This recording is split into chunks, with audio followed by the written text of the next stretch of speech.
strange drawings visible only from the air have been photographed by aerial survey, satellite, and the Skylab astronauts.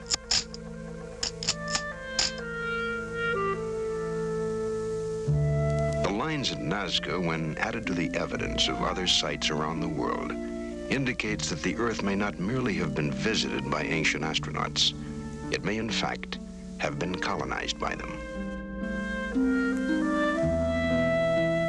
There are marks that have been left by past civilizations to indicate the presence on Earth of explorers who came across the divide of space.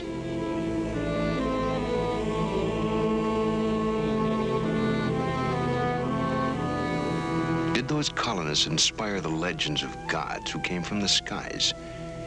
Can we find the historic fact of their presence in the myths of ancient man? 100 years ago, an amateur archaeologist decided that Homer's Iliad was not myth, but history. He followed the epic account through the Aegean Sea to Asia Minor, and there he found the ruins of the lost city of Troy.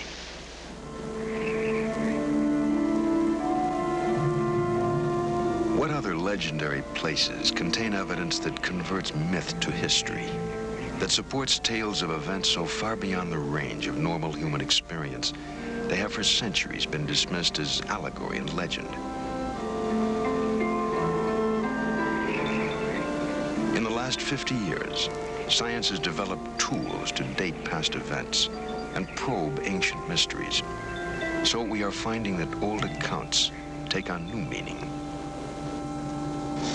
If we look for evidence that the Earth has had visitors from outer space, the best book at this time we can use is the Bible once again. In the Bible, the Old Testament, the book of the prophet Ezekiel, gives us a very detailed account of a visit, actually of several visits, of extraterrestrial beings to this Earth. As we left our tracks on the moon, so too must the ancient astronauts have set theirs on the Earth. If so, where is the evidence of their presence? Where are the artifacts they have left behind? Perhaps the clues are not all buried in the past. Gemini 7 here, Houston, on your 8. Loud and clear. 7, go ahead. Bogey at 10 o'clock high. This is Houston. Say again, 7. So we have a bogey at 10 o'clock high. Roger. Gemini Control here again. The reference in that conversation was bogey. It was Borman who reported sighting the bogey. This is Gemini Control in Houston at 4 hours, 24 minutes into the flight. Bogey is the code word for an unidentified aircraft. But a bogey in space is almost beyond belief. Or is it?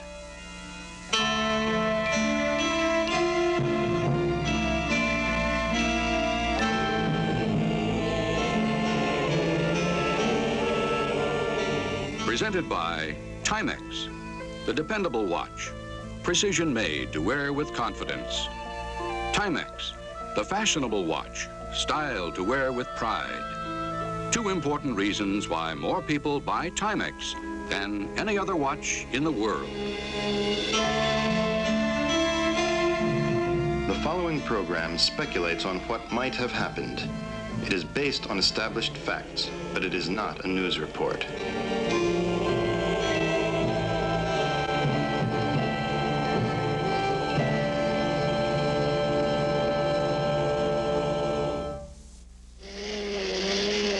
This is the Espadon 422, a boat designed for rescue work in rough surf. Ladies and gentlemen, John Cameron Swayze for Timex. In a minute, the Espadon is going to take a Timex Marlin watch for a ride in that surf out there. We've attached the watch to a ring on the front of the boat. Our driver is ready. Let's see if our Timex can take it.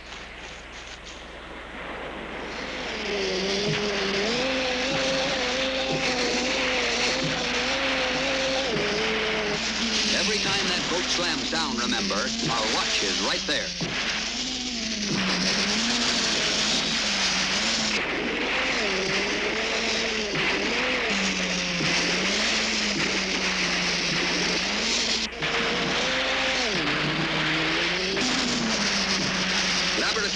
show the Marlin can withstand an impact of 2,000 Gs and still run accurately. Okay, let's see how our Timex did. There, it's still going. See the sweep second hand? You know the Marlin has to be rugged to take punishment like that. The famous water-resistant Marlin, ladies and gentlemen. Available with an automatic calendar or with a day and date indicator. And for smaller risks, the Timex Sportster. Well, you saw it. No wonder more people buy Timex than any other watch in the world.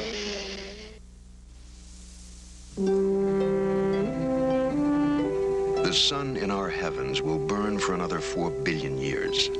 Then it will expand to a red giant.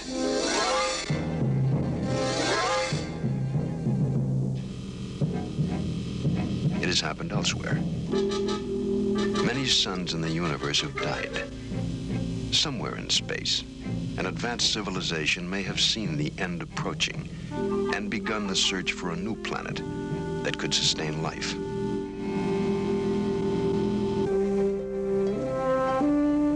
We have come of age in space. Our own explorations tell us it is possible that man-like creatures might have come here in their quest for a place to regenerate life.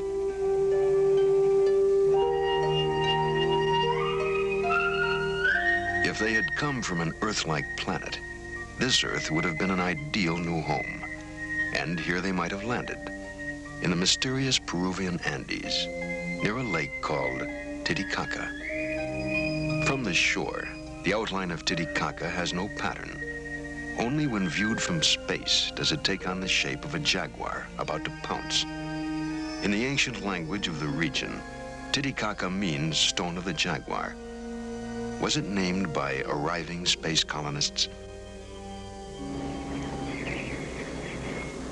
An arid mesa called the Altiplano fringes Lake Titicaca. On the barren, windswept plain, the air is thin, and corn does not grow. It is a harsh environment. Yet there is reason to believe that here, long ago, a colony was established by visitors from another planet. It is possible that the first inhabitants of the Altiplano are our dim and distant ancestors.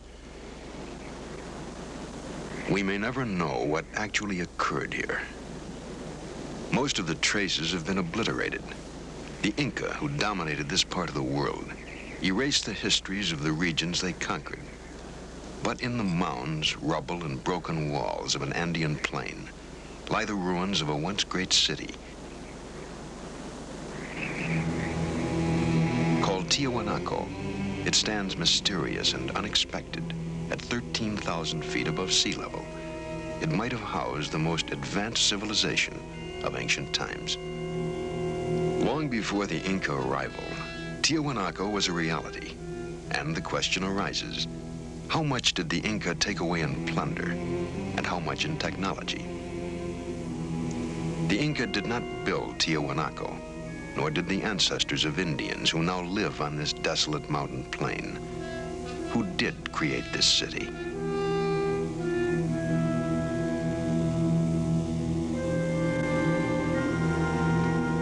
Estimates of its age range from 1,200 to 15,000 years old. Could Tiwanaku have been built by colonists possessed of a technology far more advanced than that of man? This subterranean temple is not unlike an anthropological museum or the trophy room of some big game hunter. The faces show a bewildering variety of shapes and expressions. Some are familiar, others alien, a range that covers the racial spectrum of man. Are these models of man or experimental designs for man?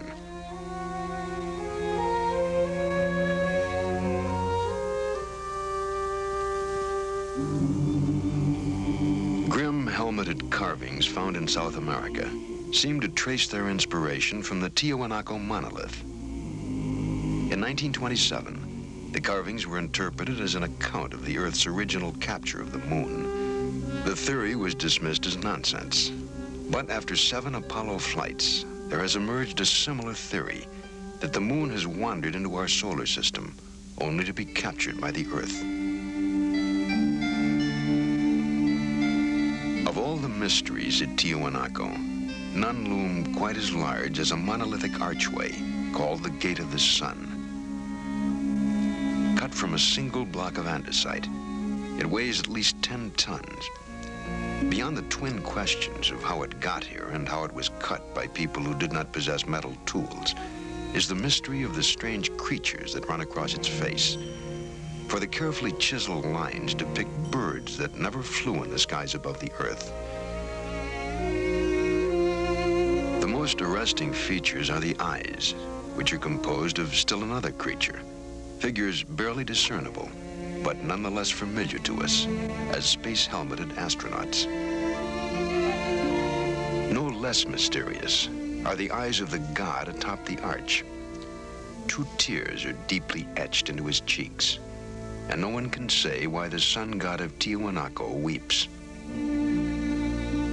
So it stands, a brooding, mysterious ruin, atop a desolate mountain plateau 13,000 feet in the air. Was it built by those who came to make a new home of planet Earth?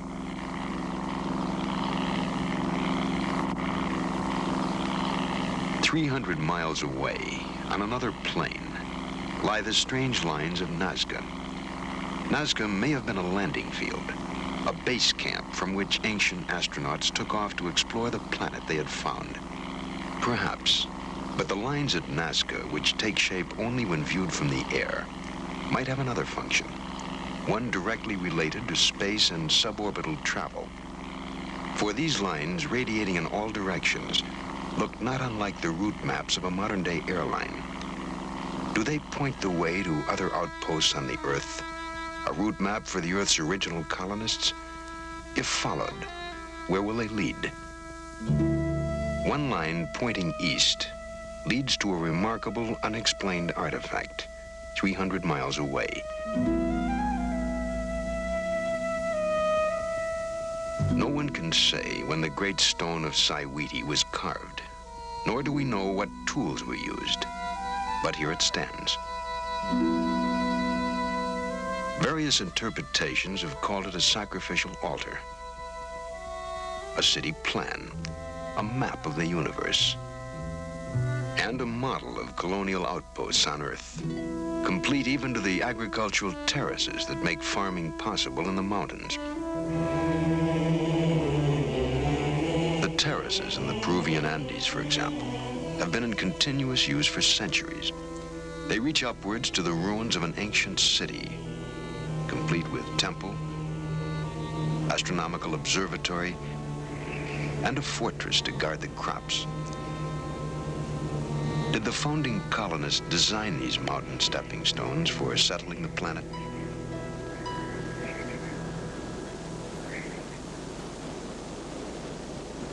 Sacsayhuaman is a megalithic fortress, presumably built by the Inca.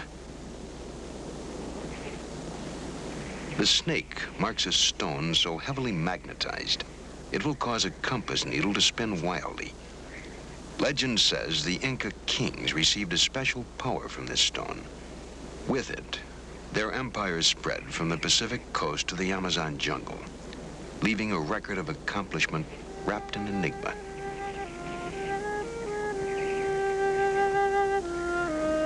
The Inca knew nothing of the wheel, and yet their roads are still in use today. They had no alphabet, yet they developed an engineering technology that built structures such as this. Or did they? Were they creators or inheritors? Descendants or beneficiaries of a civilization and culture transplanted to the Andes from somewhere else? Sacsayhuaman is built of enormous blocks of stone, cut and beveled to fit together with micrometer accuracy. No one has even a clue as to how these blocks, some weighing more than 100 tons, were quarried, shaped, transported, and set into place. 35 feet underwater and 1,000 yards off the northern shore of the island of Bimini in the Caribbean, there is another wall.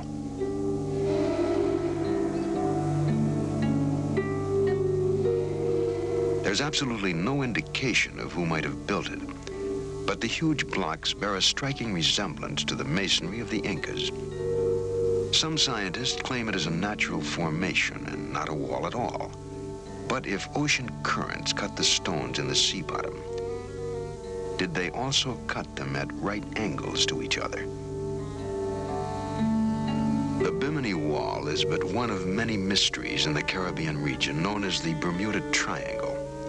Here, ships and planes vanish under circumstances that defy all logical explanation.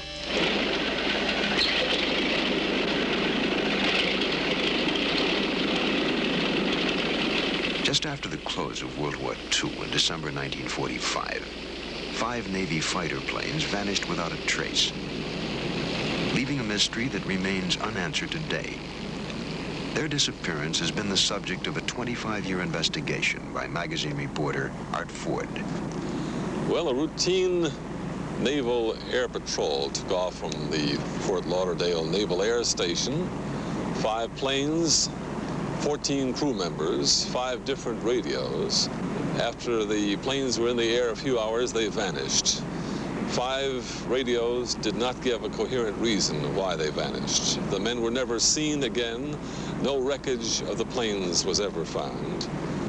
There was no radio contact after they were lost. A search plane went up after them with 13 men aboard, with every bit of equipment necessary to find them. It vanished within 7 minutes. Particularly significant in the case of the missing planes was the radio transmission report that remains in the record in the archives in Washington. Lieutenant Robert F. Cox was flying out to try to find Flight 19. He said on the radio, "What is your present altitude? I will fly south to meet you." And Taylor, who commanded Flight 19, replied, "Don't come after me." He was warning his fellow flyers who were trying to rescue the plane, which they thought was lost.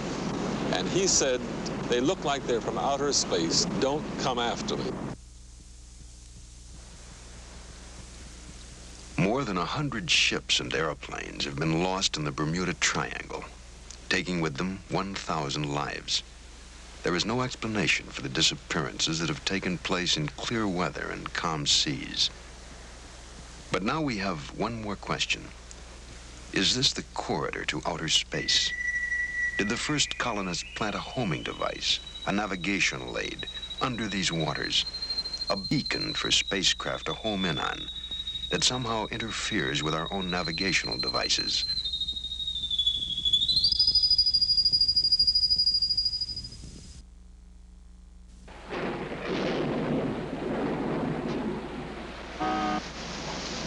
Hey, George, need a lift? No, thanks, Bob. Allison's gonna pick me up. Okay.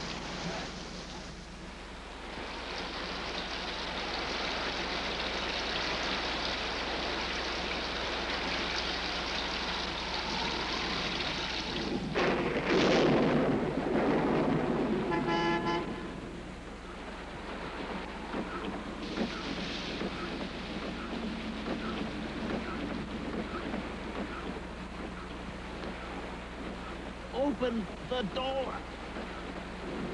Sorry, honey. I'm sorry, Johnny. My watch stopped.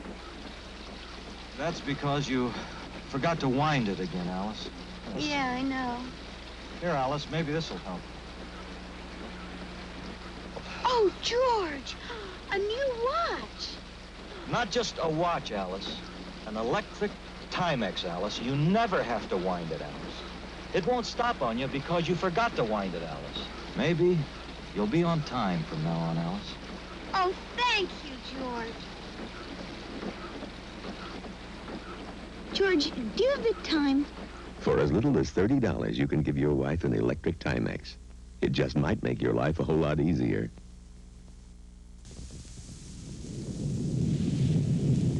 In the beginning, the Earth was a place of violent geologic change. Volcanoes thrust mountains upward.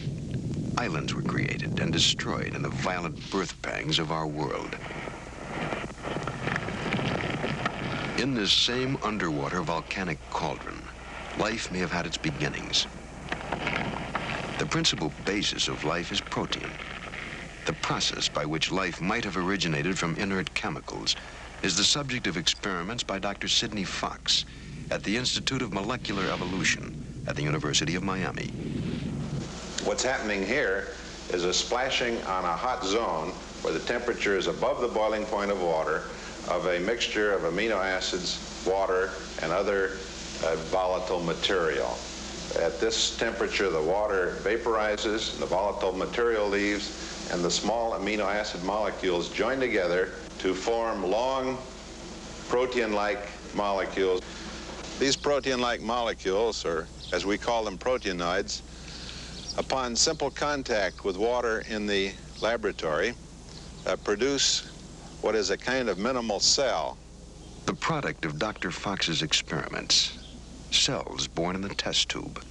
They challenge all traditional concepts of life on Earth. In our view, the formation of primordial cells on the early Earth must have occurred many times, many places. If the conditions were right, we see no reason why this process could not occur elsewhere in the universe.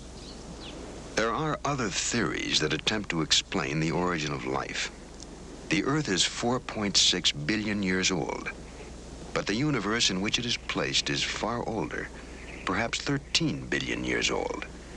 Time enough for uncounted species to rise, create civilizations, and scatter them across the universe, reaching even the small, out-of-the-way planet called Earth. Dr. Leslie Orgel is a biologist at the Salk Institute in California. He and Nobel Prize winner Sir Francis Crick developed the theory of directed panspermia, the idea that life on Earth was sent here by a superior civilization. Dr. Orgel. In the 19th century, there were two theories about how life could have got to the Earth from outside. One theory, which was due to Lord Kelvin in England, said that life arrived as a spore carried on a meteorite. And the other theory, which was popularized by Arrhenius in Sweden, suggested that a spore could have been blown directly from a planet on another solar system all the way to the Earth. Now, in the last 10 or 20 years, it's become more and more clear that these theories just won't work, that a spore coming from outer space would be destroyed by radiation long before it got here, and a meteorite probably could never escape from another solar system.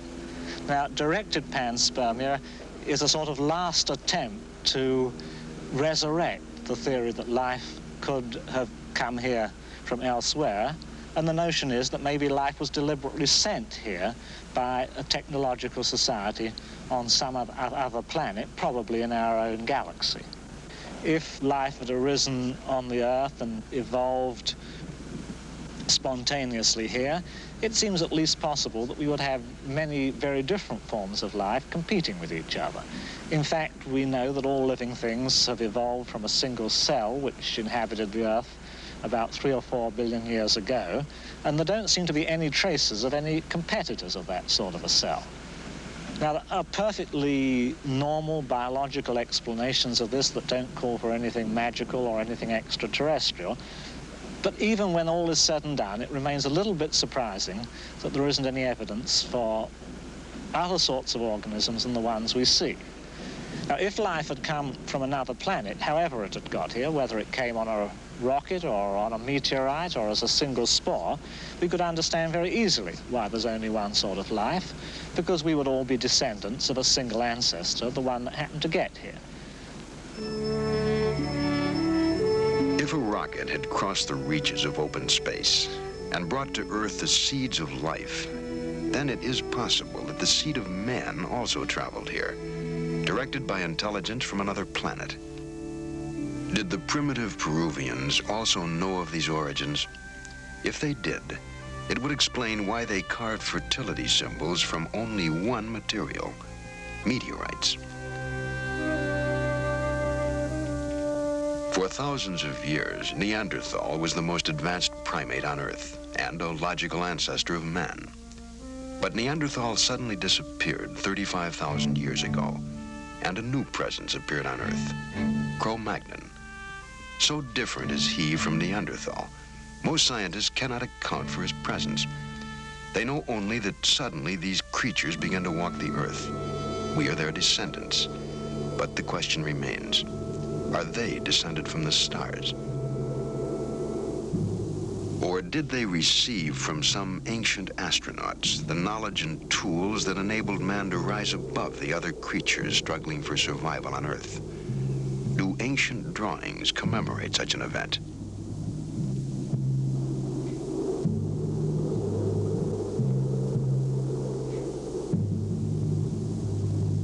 Furrows in the California desert are merely scratches when seen from ground level. But from the air, they take on astonishing shapes. They were formed by men who lived here thousands of years ago. Men who could not possibly have sculpted these images without some direction from an observer high in the sky. All over the world, men have cut, shaped, and gouged the earth to create images that could only be seen from the heavens. Thousands of years ago, someone carved remarkable earth drawings on the English hillsides. Were they placed there in tribute to some distant forebearer who came from space? Is that why man first turned his eyes upward toward the gods in search of his primal beginnings, and in the process began to question and learn of the gigantic forces at work in the universe? Is that how man's first science, astronomy, came into being?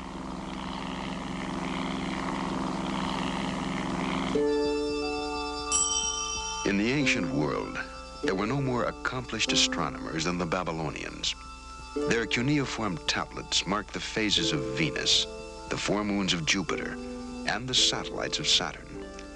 None of these bodies or events can be seen without a telescope, a device invented 3,000 years after the tablets were carved. In the shadow of the Acropolis stands a 2,000-year-old observatory called the Tower of the Winds. Among the best preserved of all classical Greek buildings, the tower had frustrated archaeologists for years with the mystery of what it once had held. An early Greek text spoke of an astronomical clock mounted inside the tower. But how did it work? What did it look like?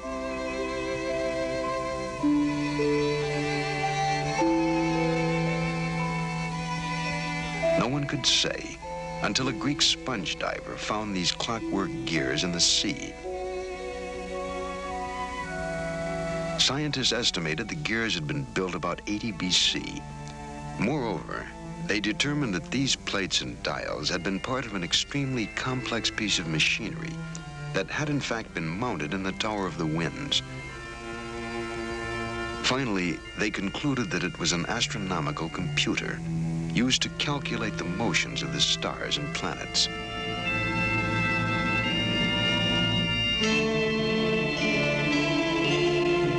A stone circle crowned Sacsayhuaman. It may have been an astronomical calendar. No one knows precisely how it was used, but alternately, sun and shadow fill the boxes that compose its rings. The Inca called this the hitching post of the sun. With it, they marked the seasons, but it also had a religious purpose. It served to tie the Inca directly with the stars from which they claimed descent. And perhaps their claim was also made for all mankind.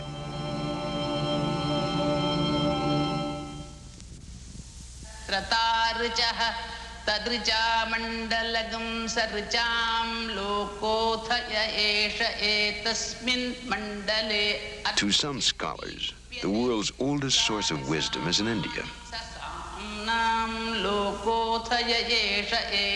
This chant is part of a spoken encyclopedia called the Veda.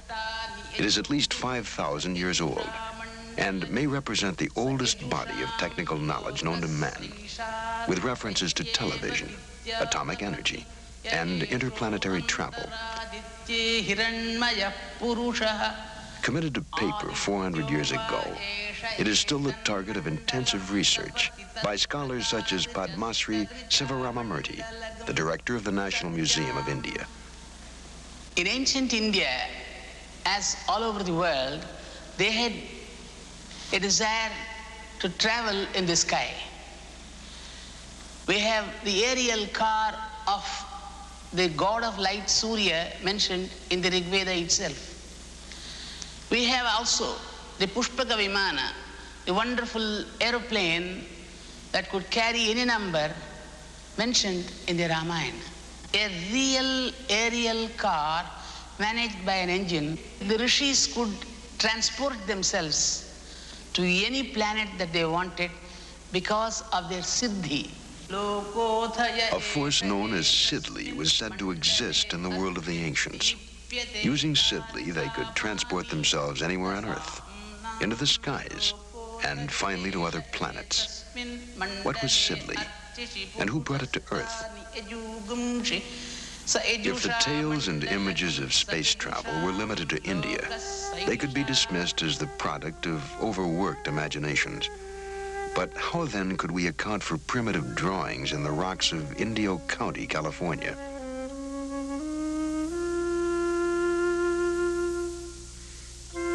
In the 20th century, we accept the existence of spacecraft.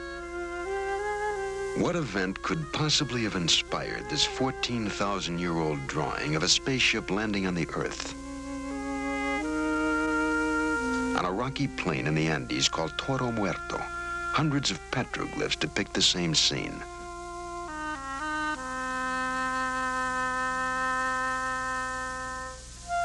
Are ancient figures with spacesuit-like costumes the record of beings actually encountered? And where did the Indians of Colombia find models for these golden helmeted figures sculpted more than 1,000 years ago?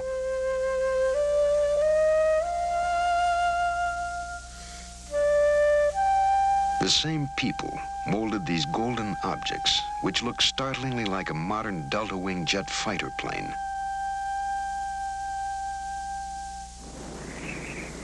Could flight have played a role in the construction of this rocky fortress in Peru? Called Ollantaytambo, it spans a pass through the mountains that link the jungle with the sea. The Inca builders were accomplished stonemasons who built a chain of fortresses across the Andes. Nowhere is there an explanation for the technology used to carry enormous pink slabs, each one more than 60 tons, from this mountain where they were quarried, across the river and valley, and then 10,000 feet up the face of Ollantaytambo.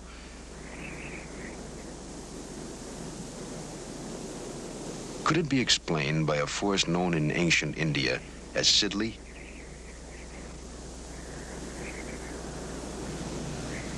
Cuzco, once the capital of the Inca Empire, is a mixture of Spanish and Inca architecture. The walls of this street contain a stone that has 12 angles cut within it.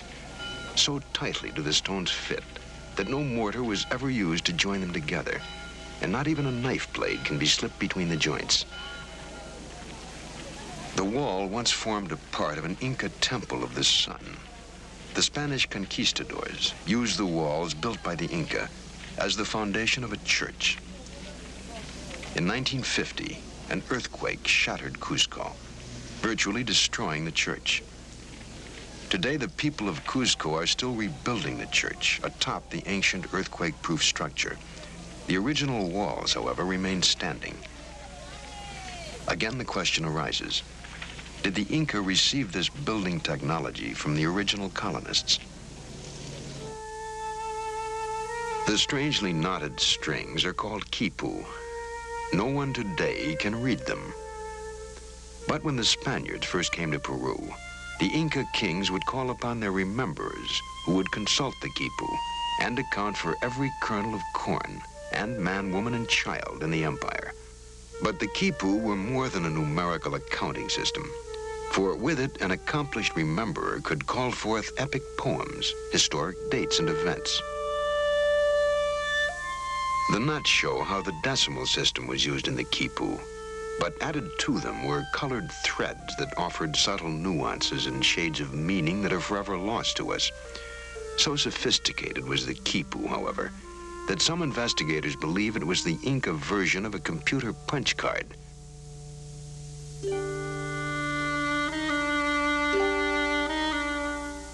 An enormous crystal was placed in a Mochica grave more than 1,500 years ago. It is among the hardest of all minerals, yet it was cut, polished, and shaped by a technology that theoretically could not have existed at that time. Other hands carved this skull. The British Museum calls it 15th century Aztec. But why would the Aztecs, who never created naturalistic art, suddenly render in crystal a skull? The bead is turquoise, another extremely hard gemstone. It is 1,700 years old and was probably part of a necklace or bracelet.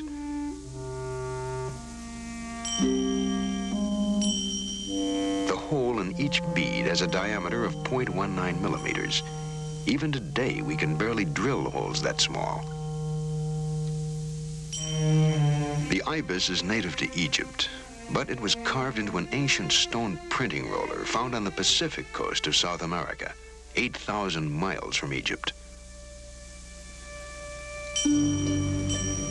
These 1,500-year-old pottery figures form a portrait collection that depicts the races of man. All are separated by time and distance. And yet somehow the potters of an Indian tribe called the Mochica cataloged races they theoretically should never have encountered.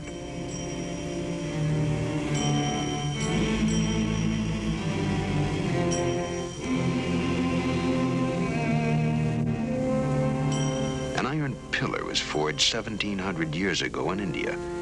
It confounds the laws of metallurgy. Too large to have been forged in one piece so long ago, it is rust-free after 1,700 years. No less remarkable, although a mere 700 years old, is a rust-free iron tooth. Found in a Peruvian grave, it seemingly is as functional as any modern dental prosthesis. Other graves yield the suggestion that the ancient Peruvians were accomplished neurosurgeons. At the Cusco Archaeological Museum, Dr. Fernando Caballesi, professor of neurosurgery at the University of San Marcos, demonstrates. These skulls here are just a very small sample of the tremendous amount of skulls that were found in the graves of the ancient Peruvians. I think that all in all, we have studied more than 10,000 skulls that have been unearthed. Now, these are some of the instruments that they used. This is called the tumi knife, which was used this way just to open the scalp. This cannot be used in the bone. They used, to open the bone, they used other bronze instruments like this, just to pry up the bone, like here, prying up the bone. There are some other odd instruments like this, just to make these indentations. And there are at least 2 dozen different other instruments that were used also. This one here is a very interesting specimen. It shows a very persistent surgeon. You find here that this man suffered 4 operations, and he survived every one of them. Either it was a very sick man or a very persistent individual who operated on them. But he was a very good technician, because after all, these areas, especially these 2 openings, are right over very, very dangerous sites that even right now, with all the techniques that we use now, we would just be very much afraid of operating in these sites. And this man really survived these operations. In Calca, near here, near Cusco, where about, I would say, 85% of these skulls show healed trephanations. 85% of survivals from skull operations is a pretty good and excellent result. At the Yerkes Regional Primate Center, scientists implant monkeys with electrodes.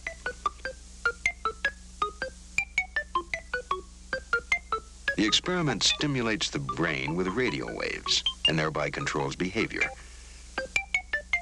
Are today's scientists seeking knowledge already gained by similar experiments performed centuries ago?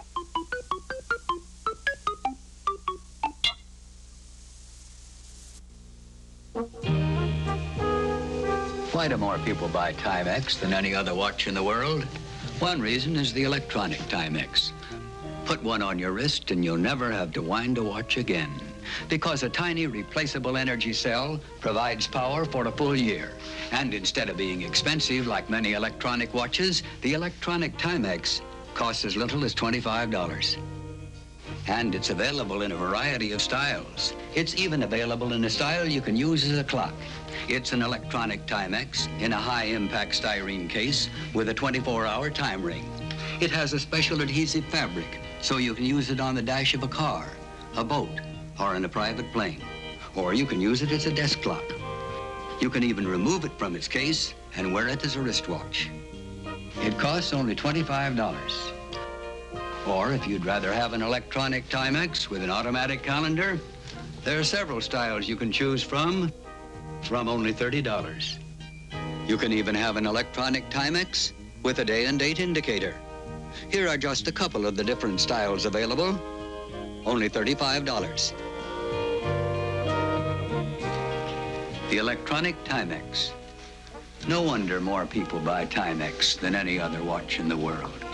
John Cameron Swayze for Timex.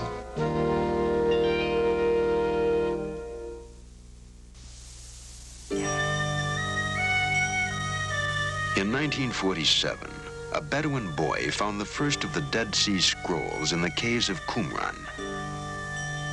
At least 2,200 years old, they bring us closer to the original Bible than any other source and contain clear references to holy ones descending from the heavens. While biblical scholars study the scrolls for their theological implications, other scientists have looked to the Bible for evidence of extraterrestrial visits to the Earth. An aerospace engineer at NASA's Marshall Space Flight Center, Joseph Blumrich, has found in the visions of Ezekiel a technical description of a spaceship. The prophet Ezekiel describes 4 encounters with spaceships. At first he saw clouds, fire, and he heard noise coming out from the sky out of the north. And as the vehicle approached, apparently it came rather quite in his direction, he observed what he calls living creatures. What Ezekiel calls the living creatures had straight legs and round feet, or calf's feet, sometimes they're called. And it was the description of these landing legs that made me take the book of Ezekiel serious from an engineering point of view. I have had the opportunity about 10 years ago to work with my group in my office for the development of such a landing gear for an unmanned lunar landing station. For that hypothetical vehicle, we developed the landing gear and what we call the footpad, and what Ezekiel would call the round feet.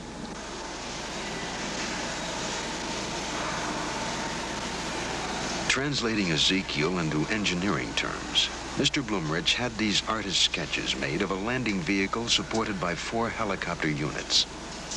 One of the interesting examples of Ezekiel's ability to observe and to describe are the faces he sees on these living creatures.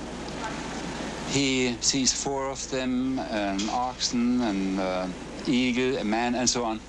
They are located at the top of these helicopter units, and consequently they contribute to his impression of having some living creatures in front of him.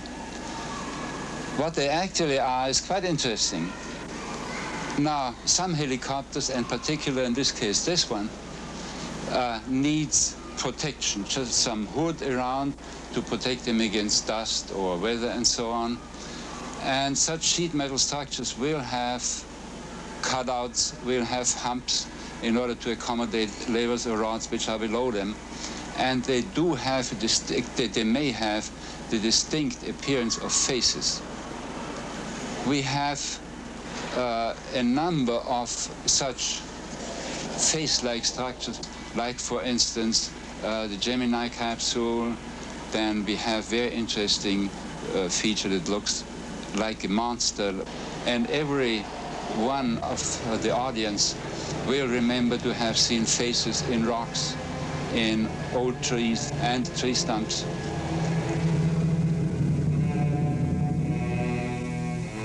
Jericho was built more than 9,000 years ago.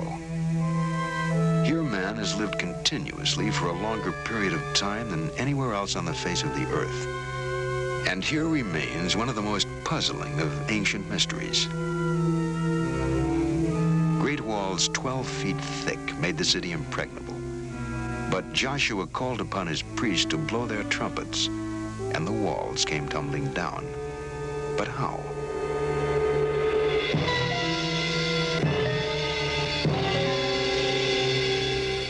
One theory holds that an earthquake tumbled the walls of Jericho, an earthquake that was part of an enormous planet-wide catastrophe.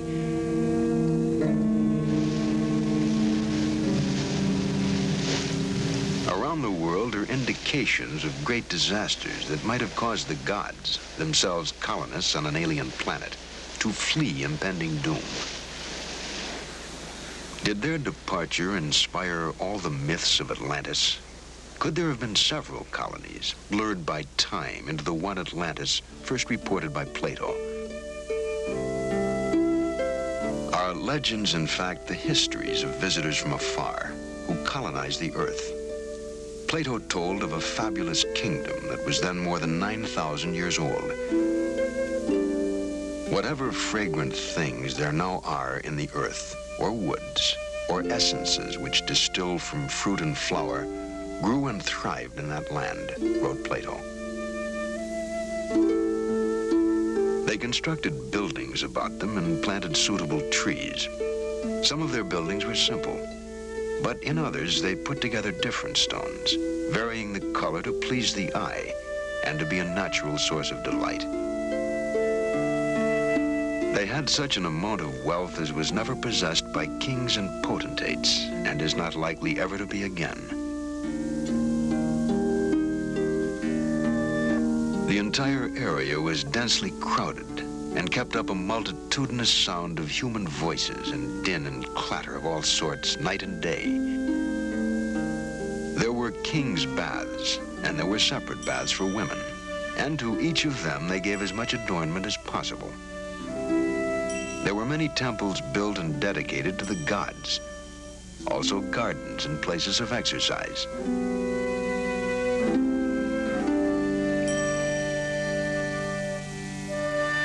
Over the centuries, the people of Atlantis apparently succumbed to the greed that seems eventually to afflict all civilizations. Their actions must have angered the gods, for Plato tells of Zeus calling them together to inflict punishment upon Atlantis. And when he had called them together, he spake as follows. And here Plato ends his tale in mid-sentence. But the people of Atlantis had been warned, and they fled the island in haste.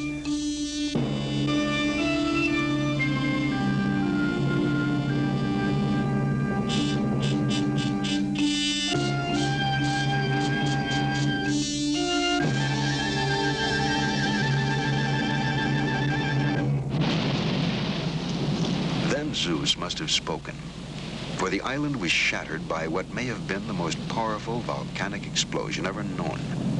Immense tidal waves and earthquakes followed the eruption. Scientists dated the catastrophe at approximately 1500 BC. This same chronology coincides with biblical and other accounts from all over the world that speak of or hint at incredible natural disasters.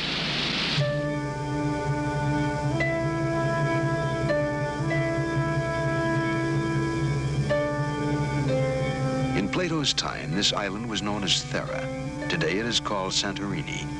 Was it also once the site of the fabled Empire of Atlantis? We may never know, but the ruins of some ancient civilization are here, buried under a 250-foot layer of ash and pumice that covered the island 3,500 years ago. Was this the end of the beginning? The moment when all advanced forms of technology and culture vanished from Earth? Could their destruction be remembered now only as myths? Might such myths extend even beyond the Earth to incredibly dim memories of catastrophes suffered on other planets? Light years from our sun, in the constellation of Bootes, there is a red giant called Epsilon. It is circled by a planet that may once have supported life. Some scientists believe that a space probe was sent from that planet toward the Earth. They believe the probe received these signals in 1927. They were the first radio signals sent from Earth into space. These echoes have a different delay pattern. There is no natural explanation for the difference. Duncan Lunan of the British Interplanetary Society has interpreted the echo pattern as a message from the space probe, a message from a dying planet in Epsilon Bootes. The star has become what we call a red giant. If we look at this painting here, it can illustrate the point. What has happened is that the star has exhausted its reserves of hydrogen in its core. In this situation, the inhabitants of the planetary system would find themselves in real danger. Their own planet would get hotter. In time, all the planets would get very hot.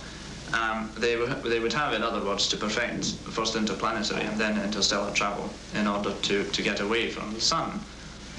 It's possible that in the course of our history in the last 13,000 years that ships from Epsilon Bootes have come here, have conducted survey missions, possibly even had small settlements established here for a time and pulled out again. It is possible that visitors from Epsilon Bootes arrived 13,000 years ago. Perhaps a city in Peru, abandoned 3,000 years ago, was the base. It once held 100,000 people. Why did they flee? We will never know, for they left nothing of themselves, no trace of their presence, except a silent city of mud walls. Might they have been colonists recalled to base in the face of an impending catastrophe? What happened here, on this windy plain, halfway between the sea and the sky? The only witness is a mute stone god who looks out at the ruins of a once great civilization and weeps. It has been estimated there exist 50,000 civilizations more advanced than the one we know. If only one of those civilizations saw its sun dying, it could have seeded the Earth. Someday, somewhere in the galaxies, we may encounter life that is remarkably similar to ourselves, and we will be able to confirm that the faint traces of ancient mysteries are the imprints of our ancestors from space.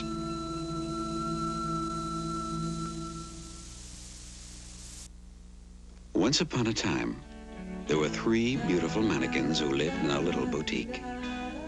Every day, they were dressed in the most beautiful clothes in the world, and they should have been very happy. But alas, they were very sad, because something was always missing. A different watch for every different look they wore. And so one night, when they were all alone,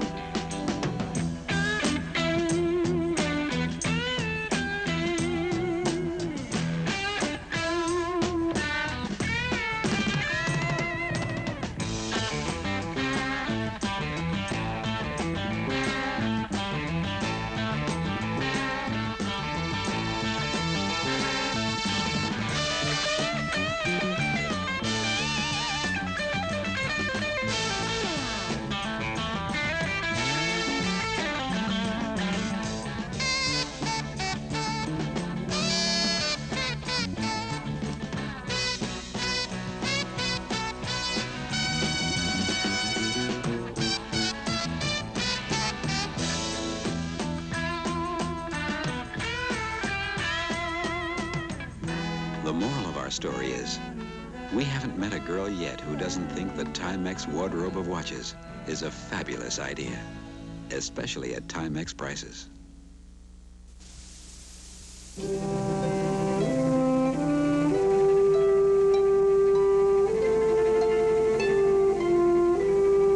Man has been in space since 1957, when the Russians first orbited a grapefruit-sized satellite called Sputnik. Since then, men have walked upon the moon and lived in laboratories that orbit the space between the Earth and the moon. Soon we shall reach out to the other planets of our solar system, and then to the stars. But even before men ever dreamed of space travel, they reported on visitors from space. And to this moment, the reports continue. Are the most recent UFO sightings evidence of continued alien interest in the Earth?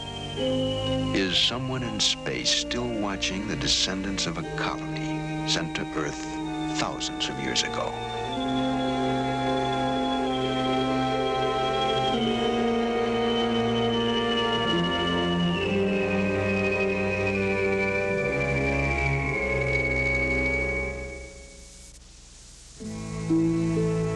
This program was brought to you by Timex, the dependable watch, precision made to wear with confidence. Timex, the fashionable watch, style to wear with pride. Two important reasons why more people buy Timex than any other watch in the world.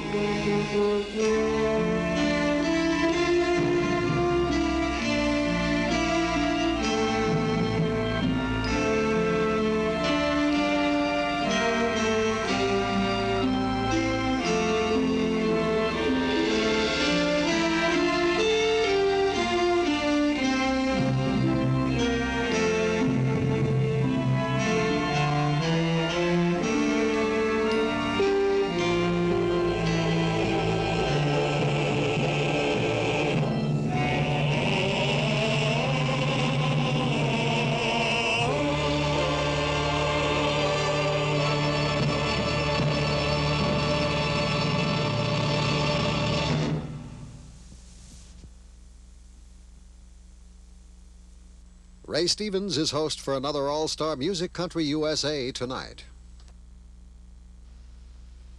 When I moved here to Santa Cruz, I found a job. I needed transportation, but I didn't have enough money for a car. I had no recent credit references, and no one in town knew me very well. I went to Crocker Bank. They took enough time to check my history. That established my credit, and I got the money for the car. Crocker Bank. Ready to listen, ready to help.